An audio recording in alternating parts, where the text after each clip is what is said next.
I hated school. I really hated school. I hated school generally, right? Because it was this instruction following thing. Now, I bet you it's probably also because I wasn't good at it. I mean, I suspect I wasn't good at it. Maybe to some extent it was that, yes, I wanted to pursue the understanding. I always liked the understanding. But I think I was just built that way, right? So some people, it sticks. And some people, like I've got a great conceptual memory and a terrible rote memory. So if I have a story, I could tell you year by year kind of what happened within a story, within a context.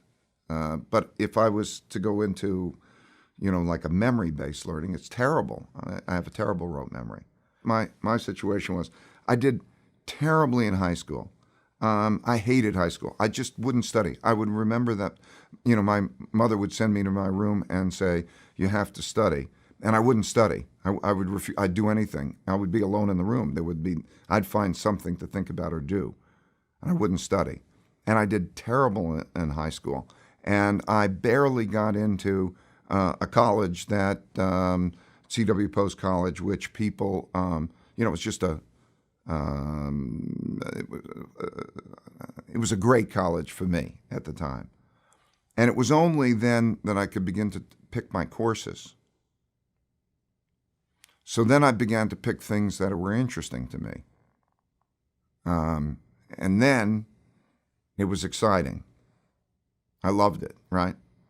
And you had the free time. Like college, other school, most of the time, you go in a certain time, the bell rings, you go to the next class, it's packed in. In college, there was freedom. I always loved freedom. I remember when I got my car or whatever it would be, anything that brought me freedom, I loved.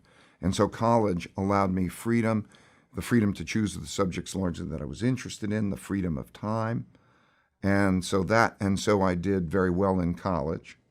And then I went to Harvard Business School.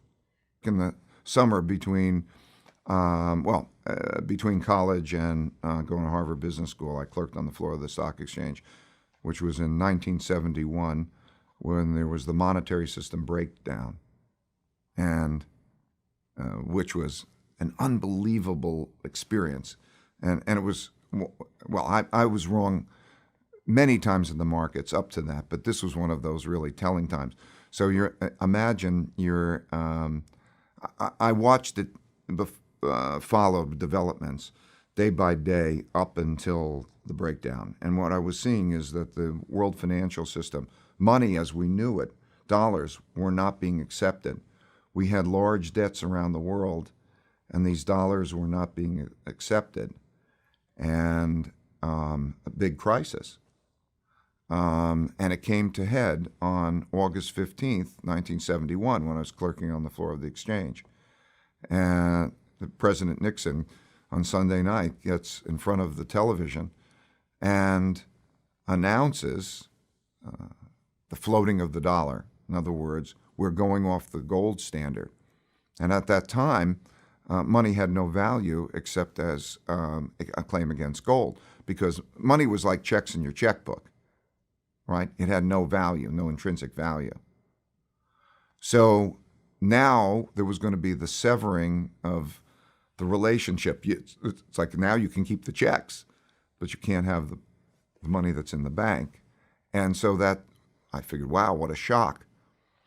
And I walked on to the floor of the New York Stock Exchange where I'm clerking, and I come there, and the stock market went up the most it ever went up in a long time, in many years. And that was the first time that happened.